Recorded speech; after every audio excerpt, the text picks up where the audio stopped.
చాలా మంది దేవుని మీద ఉన్న ప్రేమతో, భక్తితో వారికున్న టాలెంట్ని బట్టి కొంతమంది పాటలు రాస్తారు, లేదా కవిత్వాలు రాస్తారు.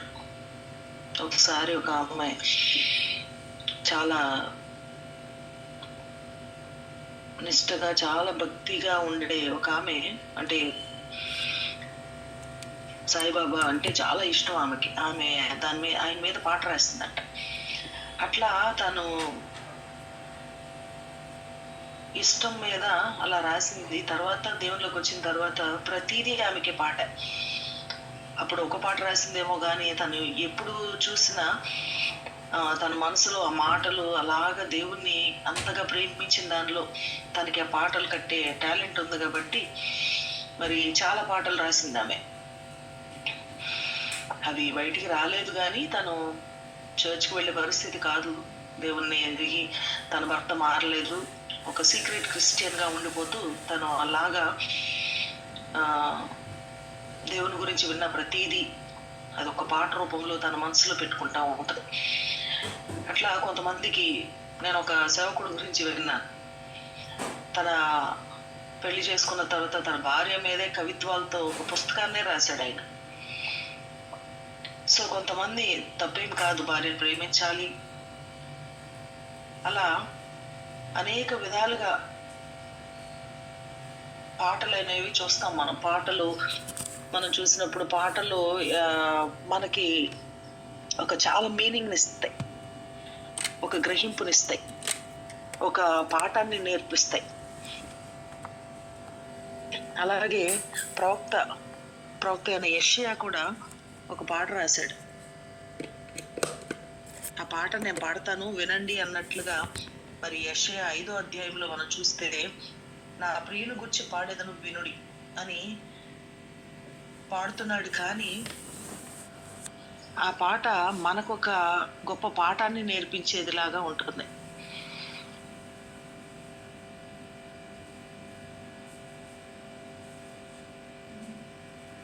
పాట ద్వారా మరి ఇశ్రాయేలు ప్రజలకి ఆయన నేర్పించాలనుకున్న విషయం అక్కడ మనకు అర్థమవుతుంది. ఎలాగా, ఏ విధంగా, మరి ఏదో ఒక విధంగా దేవుని యొక్క వాక్యము ఆ దినాల్లో ఉన్న ఇశ్రాయేలు ప్రజలకి, యూదా ప్రజలకి మరి యెషయా ఈ పాట ద్వారా వాళ్ళకు ఒక గ్రహింపు వచ్చేలాగా దేవుని యొక్క విధానం ఎలా ఉంటుందో వాళ్ళకి అర్థం చేసినట్లుగా మనకి ఇక్కడ కనబడతా ఉంది. చూడండి, యెషయా గ్రంథం 5వ అధ్యాయంలో మనం చూస్తే, నా ప్రియుని గూర్చి పాడేదను వినుడి, అతని ద్రాక్ష తోటను బట్టి నాకు ఇష్టడైన వాని గూర్చి పాడేదను వినుడి. అక్కడ ద్రాక్ష తోటను బట్టి పాడుతున్నాడు. దానికి ఇష్టడైన వాని గూర్చి పాడేదను వినుడి. సత్తువ భూమి గల కొండ మీద నా ప్రియునికి ఒక ద్రాక్ష తోట ఉండెను. ఇక్కడ ఆయన ప్రియుడు ఎవరు అంటే దేవుడు. ఆయనకు ఒక ద్రాక్ష తోట ఉంది. సత్తువ భూమి గల కొండ మీద, చక్కని భూమి, మంచి పంటనిచ్చే భూమి, సత్తువ భూమి గల కొండ మీద నా ప్రియునికి ఒక ద్రాక్ష తోట ఉండెను. ఆయన దాన్ని బాగుగా త్రవ్వి రాళ్లను ఏరి అందులో శ్రేష్టమైన ద్రాక్ష తీగలను నాటించాను. దేవునికి ఒక తోట ఉంది. ఆ తోటలో మంచి ద్రాక్ష బాగా తవ్వి రాళ్ళు ఏరి, అంటే దున్ని రాళ్ళు ఏరి అందులో శ్రేష్టమైన ద్రాక్ష తీగలను నాటించాను. మామూలు తీగలు కాదు, శ్రేష్టమైన ఆ తీగలు కూడా ఎంత శ్రేష్టమైన తీగలో అక్కడ మనకు అర్థమవుతుంది. దాని మధ్యను బురుజు ఒకటి వేయించి, బురుజు అంటే అది ఒక వాచ్ టవర్, ద్రాక్ష తోటని తొలిపించాను. ద్రాక్ష పండ్లు ఫలింపవలనని ఎదురు చూచుచుండెను గాని అది 6 ద్రాక్షలు కాచెను. కావున యెరూషలేము నివాసులారా, యూదావారులారా, నా ద్రాక్ష తోట విషయము నాకు న్యాయము తీర్చవలనని మిమ్మల్ని వేడుకొచ్చున్నాను. ఇక్కడ ఆయన ఒక ద్రాక్ష తోట నాటించాడు. దానికి చక్కగా అన్ని చేయవలసినవన్నీ చేశాడు. అందుకని అంటున్నాడు, చూడండి, ఆయన ఆ పాటల్లో 4వ వచనంలో చూస్తే, నేను నా ద్రాక్ష తోటకు చేసిన దానికంటే మరి ఏమి దానికి చేయగలను అంటే దానికి చేయవలసింది సమస్తాన్ని చేశాడు. దానికి ఒక వాచ్ టవర్ కట్టించాడు అంటే ఎక్కడ ప్రతి వాని మూమెంట్, లోపలికి ఎవరు వస్తున్నారు వెళ్తున్నారు అన్నీ కూడా అబ్జర్వ్ చేసేలాగా చాలా పగడ్బందీగా చాలా ఇదిగా కట్టించినట్లుగా మనకు అర్థమవుతా ఉంది. శ్రేష్టమైన ద్రాక్ష తీగలు పెట్టి దాని మరి తొట్టిని కూడా, ద్రాక్ష తొట్టిని కూడా ఆయన తొలిపించాడు చక్కగా. రేపొద్దున వాటిని కాయలన్నిటితో జ్యూస్ చేయటానికి. సో ఎంత సిద్ధముగా సమస్తాన్ని సమకూర్చి,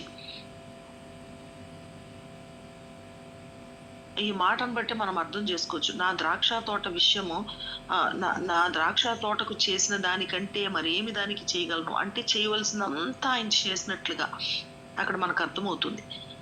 సో ఆయన చేయవలసినంత చేసి ఎదురు చూస్తున్నాడు పంట కోసం.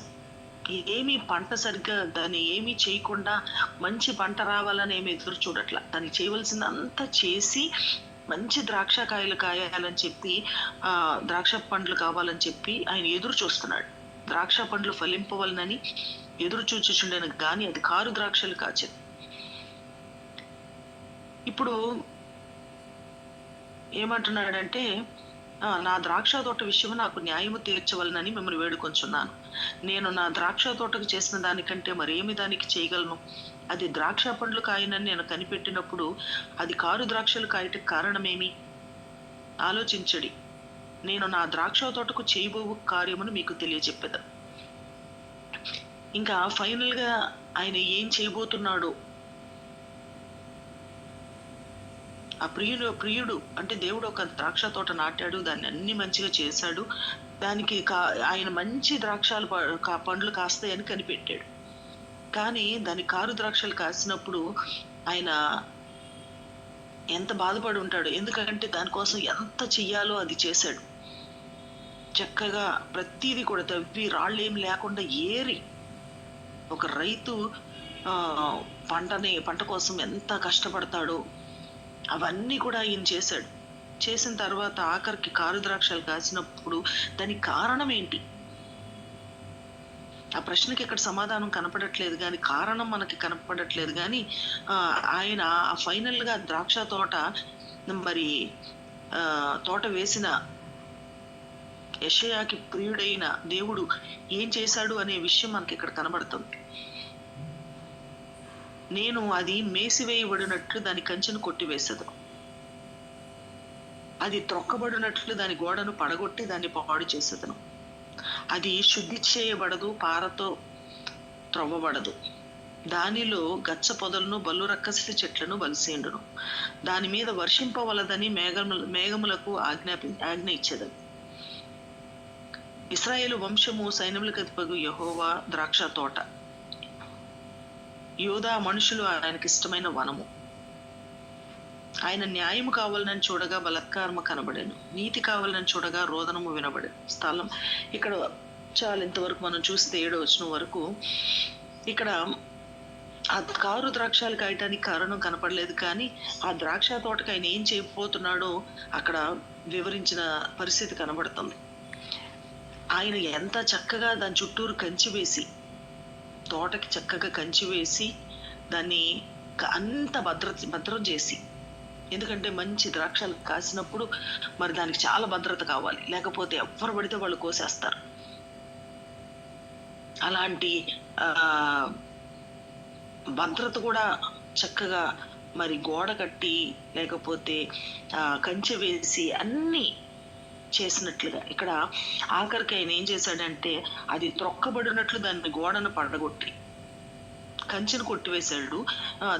అది త్రొక్కబడాలి అని చెప్పి ఇంక అది ఎందుకు పనికిరాని దానిలాగా మరి అది వేస్ట్ అయిపోయింది. ఎందుకంటే మంచి ద్రాక్షాలు కాయలేదు కాబట్టి ఇక అది భద్రం చేయబడటం అనవసరం అని చెప్పి ఆ త్రొక్కబడినట్లుగా దాని గోడను పడగొట్టి దాన్ని పాడు చేశాను.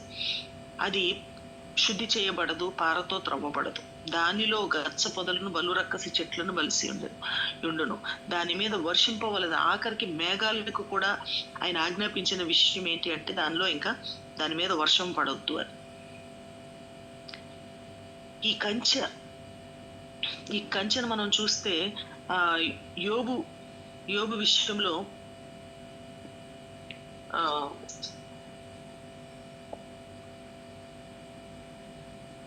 యోబు గ్రంథంలో 1వ అధ్యాయంలో మనం చూస్తే అపవాది మరి దేవుని దగ్గరికి వెళ్ళినప్పుడు, నీవు నా సేవకుడైన యోబు సంగతి ఆలోచించితివా? అతడు యథార్థవంతుడును న్యాయవంతుడనై దేవుని యందు భయభక్తులు కలిగి చెడుతనం విసర్జించిన వాడు, భూమి మీద అతని వంటి వాడు ఎవడూ లేడు అని అడిగినప్పుడు అపవాది అంటాడు, యోబు ఊరకే దేవుని యందు భయభక్తులు గలవాడైనా నీవు అతనికిని అతని ఇంటి వారికిని అతనికి కలిగిన సమస్తమునకు చుట్టుకంచె వేసితివి కదా. నువ్వు అతని చేతి పనిని దీవించుండుట చేత అతని ఆస్తి దేశంలో బహుగా విస్తరించి ఉన్నది. ఇక్కడ నీవు అతనికిని అతని ఇంటి వారికిని అతనికి కలిగిన సమస్తమునకును చుట్టుకంచె. దేవుడు తను ప్రేమించిన వారికి లేదా ఆయన యందు భయభక్తులు కలిగిన వారిని ఎలా ప్రొటెక్ట్ చేస్తాడు అంటే అక్కడ అపవాదికి అర్థమవుతుంది. అతని చేతి పనిని దీవించాడు, అతన్ని అతని ఇంటి వారిని అతనికి కలిగిన సమస్తముకు చుట్టుకంచి వేశాడు. ఇక్కడ ఈ ద్రాక్ష తోటకు కూడా, ఆ ద్రాక్ష తోట ఎవరు అంటే తను కోరుకున్న శ్రేష్టమైన ద్రాక్ష తీగలు ఎవరు అంటే ఇశ్రాయేలు ప్రజలు, యూదా ప్రజలు. వీళ్ళని ఒక శ్రేష్టమైన ద్రాక్ష తీగల్లాగా దేవుడు ఒక తోటలో నాటి మంచి ఫలాలు కాయాలని ఆయన ఆశపడుతున్న పరిస్థితులు అవి. అట్లా మనము కూడా దేవుడు కోరుకున్న ప్రజలు, ఆయన సొత్తు. మనం విలువ బట్టి కొనబడిన వారు. ఇశ్రాయేలు ప్రజల కంటే ఇంకా శ్రేష్టమైన ద్రాక్ష తీగలు ఎవరు అంటే యేసు ప్రభువుని అంగీకరించి మారు మనసు పొందిన వారు మరి శ్రేష్టమైన ద్రాక్ష తీగలు. ఆయన ఆ వాగ్దాన పుత్రులైన మరి ఇశ్రాయేలు యూదా ప్రజల్ని శ్రేష్టమైన ద్రాక్ష తీగలు అన్నాడు. కానీ యేసు ప్రభువుని అంగీకరించి, రక్షించబడి యేసు ప్రభువుని అంగీకరించి మన శరీర ప్రాణాత్మలు కాపాడటానికి, మనల్ని నరకము నుంచి తప్పించటానికి, మనల్ని సేవ్ చేయటానికి తన ప్రాణాన్ని పెట్టి, ఇంకా there is nothing more that somebody can come and do something for us. ఎవరో వచ్చి మనకి ఏమన్నా ఇంకా చేయవలసిందంటూ ఏమీ మిగల్చలేదు ఆయన. ఎందుకంటే ఆయన చేయవలసింది అంతా ఆయన మన కొరకు చేశారు. ఈ యొక్క ఉపమానం ఆనాడు యెషయా పాడాడేమో గాని, లేకపోతే ఇశ్రాయేలు ప్రజల విషయమై దేవుని గురించిన భావం అక్కడ మనకు కనబడుతుందేమో, కానీ మరి శ్రేష్టమైన ద్రాక్ష తీగలుగా దేవుడు మనల్ని నాటాడు. మనం ఎలాంటి ఫలాలు మనం ఫలిస్తున్నాం ఆయన ఎదురు చూస్తున్నాడు. రక్షించబడిన వారి విషయంలో ఆయన ఎదురు చూస్తున్నాడు. ఏమి పంట పండుతుందా, వీళ్ళు రక్షించబడ్డారు, ఎలాంటి ఫలం వస్తుందా అని చెప్పి మనము మత్తయి సువార్తలో మనం చూస్తే వాని ఫలమును బట్టి వాని గురించి మనం తెలుసుకుందాం అన్నట్లు ఉంటుంది. మత్తయి సువార్తలో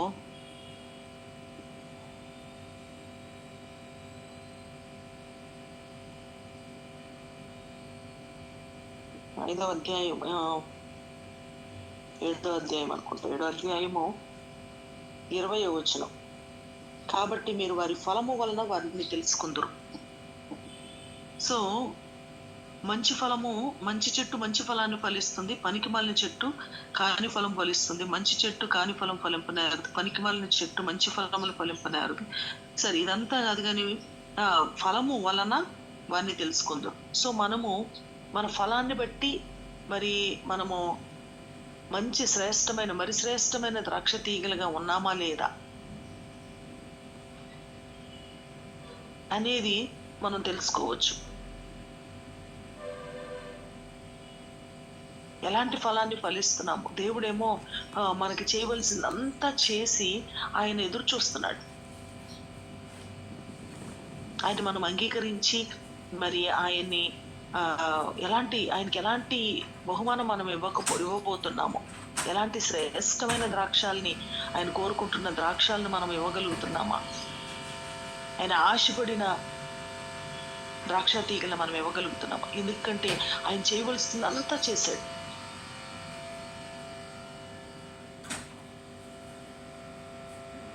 కానీ ఇక్కడ ఆ రోజుల్లో మరి కారు ద్రాక్షాలు,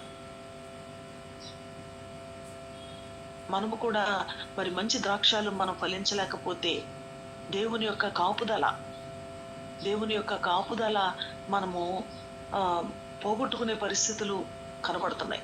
దేవుని యొక్క కృపను మనము కృప విస్తారంగా ఉంది కదా అని చెప్పి పాపము యందు నిలిచి ఉందుమా? దేవుడు క్షమిస్తాడులే. ఎలాంటి పాపినైనా దేవుడు క్షమిస్తాడు. కాబట్టి మనం తప్పు చేద్దాము, మనము అన్ని చేస్తూనే మరలా క్షమాపణ అడిగితే దేవుని కృపను పొందుకుంటాము అని, ఒకవేళ దేవుని కృపను కూడా మనము గ్రాంటెడ్గా తీసుకుంటే, ఇక అలాగే ఏమన్నా అవని, ఏమి అవ్వదులే నాకు అన్నట్లుగా దేవుని కృపను కూడా మనం అలా చేసుకుంటే కృపను పోగొట్టుకునే పరిస్థితులు ఉంటాయి. మనం మంచి ఫలాలు ఫలించినప్పుడు, మంచి ఫలాలు ఫలించని ద్రాక్ష చెట్టుని కావచ్చు, అంజూరపు చెట్టుని కావచ్చు, ఆయన దాన్ని కొట్టివేసినట్లుగా మనం చూస్తా ఉన్నాం.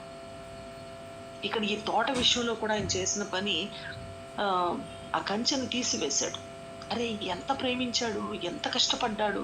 ఎవరైనా ఆయన తోటకున్న ఆ కంచె ఆయనే తీసేస్తాడా? అలాంటి పరిస్థితి వచ్చింది అంటే ఎలాంటి ఎంత బాధ వస్తే ఆ ఫెన్సింగ్ ఆయనే తీసేసి ఆ గోడను పడగొట్టేసేసి దాన్ని అట్లాగా విడిచిపెట్టేసేసి ఆఖరికి మేఘానికి కూడా ఆజ్ఞాపించి దాని మీద వర్షం కురవద్దు అని చెప్పి దాన్ని అలాగా ఎందుకు పనికిరాని దానిలాగా వదిలేయడానికి ఆయన సిద్ధపడే అంత మనస్సు దేనిని బట్టి మంచి ఫలం ఫలిస్తే ఆయన ఆ పని చెయ్యడు. కానీ అది కారు ద్రాక్షాలు కాసినప్పుడు దాని వలన ప్రయోజనం లేదు. ఆ కారు ద్రాక్షాలని అంత భద్రపరచవలసిన అవసరం ఆయనకి లేదు. దేవుని యొక్క కృపను, దేవుని యొక్క భద్రతను, దేవుని యొక్క క్షేమాన్ని మనము పోగొట్టుకునే పరిస్థితులు తెచ్చుకుంటాం. దేన్ని బట్టి అంటే మనం కాసిన కాయలను బట్టి. మనం ఆయన ఏమి కోరుకుంటే మనం ఏమి ఆయనకి ఇవ్వడానికి మన దగ్గర ఉన్నవి. నిర్భయముగా మనము తప్పులు చేస్తూ దేవుని కృపను చాలా చులకన. అరే, కృప అనేది ఎంత అంటే ఆయన కేవలం ఆయన కృపను బట్టి మనం చేసిన పాపాలు, ఆ శిక్ష మన మీదకి రావట్లేదు. అదంతా కూడా ఆయన మీద వేసుకుంటున్నాడు. ఆయన అడ్డుపడుతున్నాడు. ఆయన కృపే లేకపోతే ఎలా ఉంటదంటే, ఆ కృప ఉంటే ఆ చుట్టూరు కంచి ఉన్నట్టు, ఎవ్వరూ ఏమీ చేయలేరు. కానీ ఆ కృపే లేకపోతే ఆ కంచెని తీసివేస్తే అది ఎంత భయంకరమైన పరిస్థితికి గురైపోతుందో ఆ తోట ఒక్కసారి ఆలోచించండి.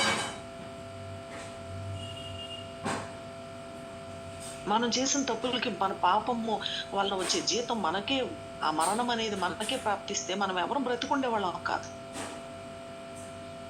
కేవలం ఆ కృపను బట్టి మనం చేసిన తప్పుని ఆయన మీద వేసుకుని ఆ శిక్షను ఆయన భరిస్తున్నాడు కాబట్టి మనం క్షేమంగా ఉంటున్నాం. అలా అని చెప్పి మనము తప్పులు చేస్తూనే ఆయన అడ్డుపడుతున్నట్టు కదా, ఆయన ప్రతిసారి మనల్ని ఆ యొక్క తప్పుని ఆయన మీద వేసుకుంటున్నాడు కదా, ఆ శిక్షను ఆయన భరిస్తున్నాడు కదా అని చెప్పి మనము ఇంకా పాపం చేస్తూనే ఉంటే, దేవుణ్ణి బాధ పెడుతూనే ఉంటే, లేదా మంచి ద్రాక్షలు కాయకుండా ఇంకా కారు ద్రాక్షలు కాసే పరిస్థితుల్లోనే మనం ఉంటే, ఫైనల్గా ఆయన చేయబోయే పరిస్థితి ఏంటి అంటే ఆ కంచెను తీసివేస్తాడు.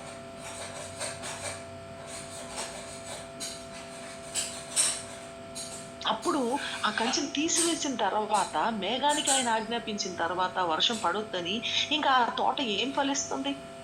ఇంకా తోట వల్ల ఉపయోగం ఏంటి?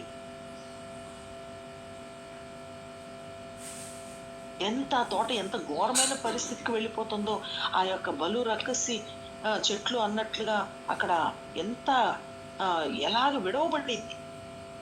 దేవుని యొక్క కృపాహస్తము ఆయన వెనక్కి తీసుకుంటే మనం ఇంకా నిలవలేము, మనం బ్రతకలేము.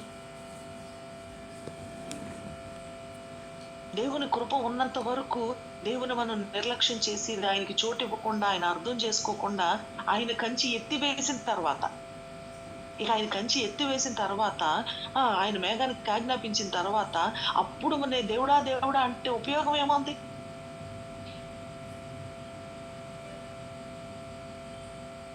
ఎంతకాలము ఎన్ని పరిస్థితులు వచ్చినా దేవుడు మనల్ని ఎన్ని విధాలుగా హెచ్చరించినా మనం లోబడకుండా అకస్మాత్తుగా మనకి ఏదైనా అపాయం వచ్చినప్పుడు ఏంటి మన పరిస్థితి?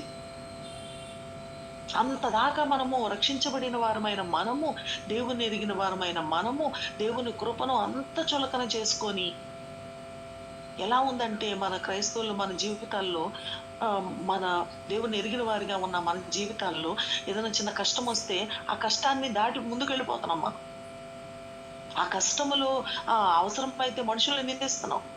వీడి వల్ల నాకు నష్టం వచ్చింది, వీళ్ళ వల్ల నాకు నష్టం వచ్చింది అని చెప్పి మనుషుల్ని నిందిస్తూ ఆ కష్టాన్ని ఎలాగోలా ఎదుర్కొని దాన్ని దాటిపోతున్నాం.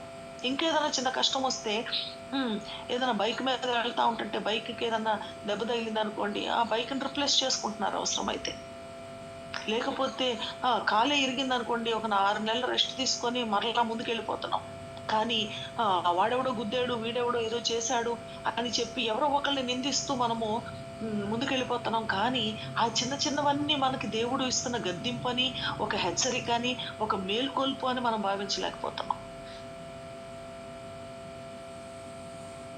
అయితే ఈ చిన్న విషయానికి వాళ్ళకి బుద్ధి రాలేదు, అయితే ఇంకొంచెం పెద్దది జరగాలి, ఇంకొంచెం పెద్దది జరగాలి. అట్లా ఎంత నష్టాన్నైనా గుక్కదిప్పుకొని మనుషుల్ని బ్లేమ్ చేస్తున్నామేమో కానీ దేవుని తట్టు తిరగలేని పరిస్థితి. అక్కడ మనకి ఏదైనా చిన్న కష్టం వచ్చినప్పుడు, ఒక నష్టం జరిగినప్పుడు మనల్ని మనం పరిశీలించుకుంటే, పరీక్షించుకుంటే, మనల్ని మనం సరి చేసుకుంటే దేవుని కృపను మనం ఎప్పటికీ పోగొట్టుకోం. ఆయన కృప ఆ కృపను మనం పోగొట్టుకునే పరిస్థితి ఉండదు. నిరంతరమైన ఆయన కృపలో మనం ఉండొచ్చు. కానీ దేవుని యొక్క కృపను మనమే వ్యర్థము చేసేస్తున్నాం. కృపను పోగొట్టుకునే పరిస్థితులు చేస్తున్నాం. ఎంతకీ మనము సామెతల్లో ఉన్నట్లుగా ఎన్ని మార్లు గద్దించిన లోబడిన వాడు మరితిరిగి లేకుండా హఠాత్తుగా నాశనం అవుతాడు అన్నట్లు ఎన్ని గద్దింపులు, ఎన్ని మేల్కొల్పులు, ఎన్ని హెచ్చరికలు, ఎన్ని ఎదురు దెబ్బలు అయినా సరే మనము వాటిలన్నిటినీ కూడా లెక్క చేయకుండా ఈ కామన్ ఇదేదో వస్తుంది, అందరికీ వస్తున్నట్టు నాకు కూడా వస్తుంది అన్నట్లుగానే మనం వాటిని ఈజీగా తీసుకొని చాలా దాటి వెళ్ళిపోవడానికి ప్రయత్నం చేస్తూ ఉన్నాం. కానీ దేవుని తట్టు తిరగలేకపోతున్నాం, దేవునికి లోబడలేకపోతున్నాం, దేవుని వైపు చూడలేకపోతున్నాం, దేవుని పాదాలు పట్టుకోలేకపోతున్నాం, మన తప్పులు మనం సరి చేసుకోలేకపోతున్నాం, మనల్ని మనం తగ్గించుకోలేకపోతున్నాం. నాశనానికి ముందు గర్వం నడుస్తుంది. గర్వముతో మనం మాట్లాడుతున్నప్పుడు, గర్వముతో మనం ప్రవర్తిస్తున్నప్పుడు, అహంకారంతో మనం ఉన్నప్పుడు ఆ నష్టపోయిన తర్వాత తిరిగి రమ్మంటే రాం. మనం పోగొట్టుకున్న దాన్ని మనం తిరిగి పొందుకోవాలంటే అది అవన పరిస్థితి.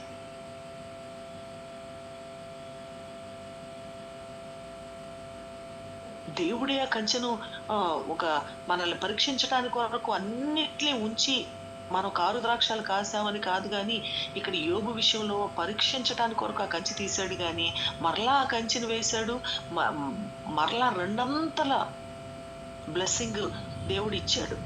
సో కష్టాలు అనేవి రెండు రకాలైన పరిస్థితుల్లో మనం కష్టాలు ఎదుర్కోవాల్సి వస్తుంది. పరీక్షించిన దేవుడు మనల్ని నీతిగా ఉన్నప్పుడు మనల్ని పరీక్షించడానికి వరకు కష్టం రావచ్చు, లేదా మనము చేతులారా చేసుకున్న తప్పులను బట్టి మన కష్టాలకి గురవ్వచ్చు.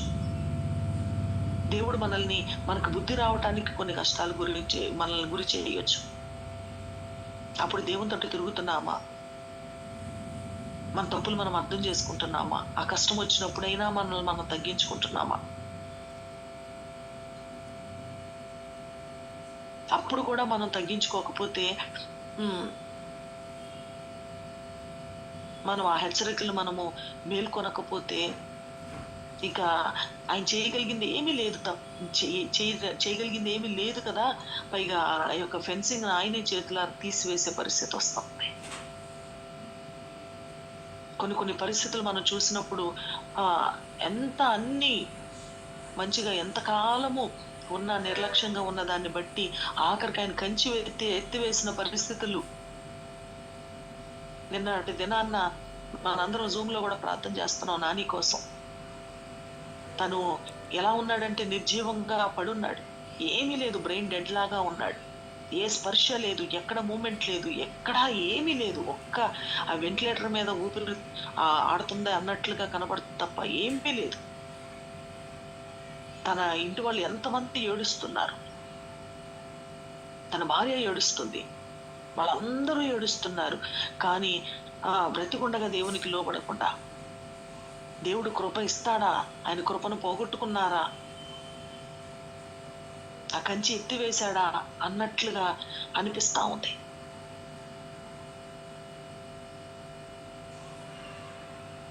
కానీ ఒక్క అవకాశము దేవుడు ఇస్తే దేవుని కొరకు బ్రతకడానికి, ఆ అవకాశము దేవుడు ఇచ్చే అవకాశము వాళ్ళ ఆ పరిస్థితుల్లో వాళ్ళు ఉన్నారా లేదా అనేది దేవునికే తెలుసు.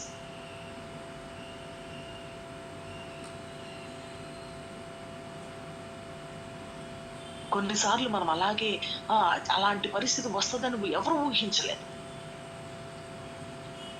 ఊహించలేదు. కానీ అలాంటి పరిస్థితి వచ్చిన తర్వాత మనం చేయగలిగింది ఏమీ లేదు. ఆయన కంచి ఎత్తివేయక ముందే మనము కారు ద్రాక్షలు కాస్తున్నామేమో. ఒక్కసారి మనల్ని పరిశీలన చేసుకొని మన కొరకు ఆయన చేయవలసింది అంతా చేసిన తర్వాత కూడా నిర్లక్ష్యముగా మనము ఎలాగా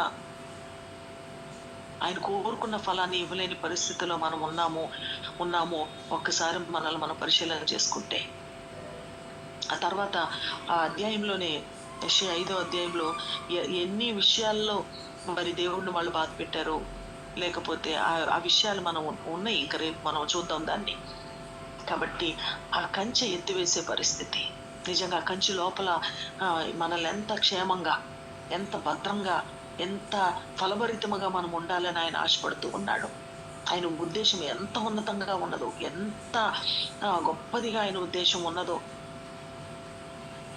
మనం ఎవ్వరూ ఆయన బ్లేమ్ చేయడానికి లేదు. మా చేతులారా మనం కాసిన కారు ద్రాక్షాలను బట్టి ఆ కంచి ఆయన ఎత్తివేసే పరిస్థితి మనం తెచ్చుకున్నాం తప్ప మనం ఎవరిని బ్లేమ్ చేయడానికి లేదు. సో చిన్న చిన్న హెచ్చరికలు, చిన్న చిన్న మేల్కొల్పులు, వాటికి మనం లోబడగలిగినట్లయితే ఇలాంటి పరిస్థితికి మనము రాము. మనల్ని మనం పరిశీలించుకొని, మనల్ని మనం తగ్గించుకొని, ఎక్కడైనా సరే ఎవరితోనైనా సరే ఆ తగ్గింపుతో మనం మాట్లాడుతున్నామా, అహంకారముతో, గర్వముతో మనం మాట్లాడుతున్నామా?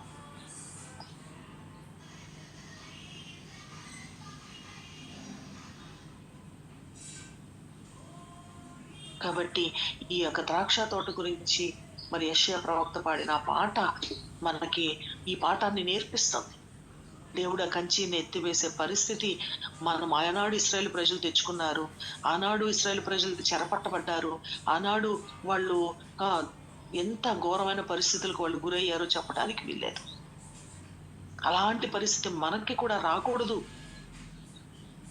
అని మరి శ్రేష్టమైన ద్రాక్ష తీగలుగా మనం ఫలించి అభివృద్ధి చెంది దేవుని నామానికి మహిమ తేవాలని ప్రభు ఆశపడుతూ ఉండగా, ప్రభు వైపు చూద్దామా? మనల్ని మనం తగ్గించుకొని దేవుని యొక్క సన్నిధిలో ప్రార్థన చేసుకొని దేవుని కృప కొరకు వేడుకుందాం. అలాగే ఆ నాని కొరకు కూడా మీరు ప్రార్థన చేయండి. ఏమన్నా దేవుని కృప ఉంటే తన దేవుని మహిమ కొరకు మరి బ్రతకాలని మరి ప్రార్థన చేద్దాం.